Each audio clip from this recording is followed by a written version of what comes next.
But one, what if a homeowner sells to an investor without notifying the HOA or the board or the management company or whatever, and they're selling it to American Homes for Rent without checking with anyone first? What are the ramifications? What can be done at that point?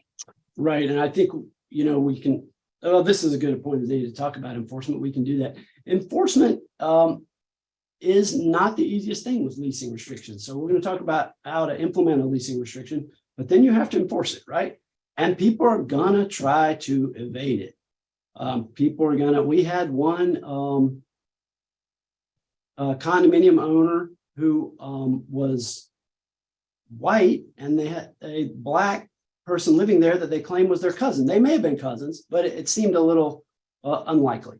You're going to have people try to evade it. So I think the first thing that you want to keep in mind when you implement a leasing restriction is it may not be possible to achieve 100% compliance. You need to, aim for 95% compliance, realize that some people are going to try to evade it.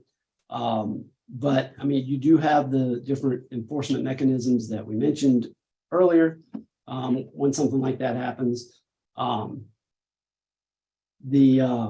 remember, when we do a leasing amendment, it's going to be recorded in the register of deeds. It's not effective till it's recorded. But once it is recorded, once a document is recorded, it is considered notice to all the world. Literally, you don't have to actually have notice of it or ever go read it, but you legally, that American Home for Rent is considered that they know about it. So if they buy it and don't realize there's leasing restrictions, that's their fault and they can't lease it. It doesn't matter whether they really knew about it or not.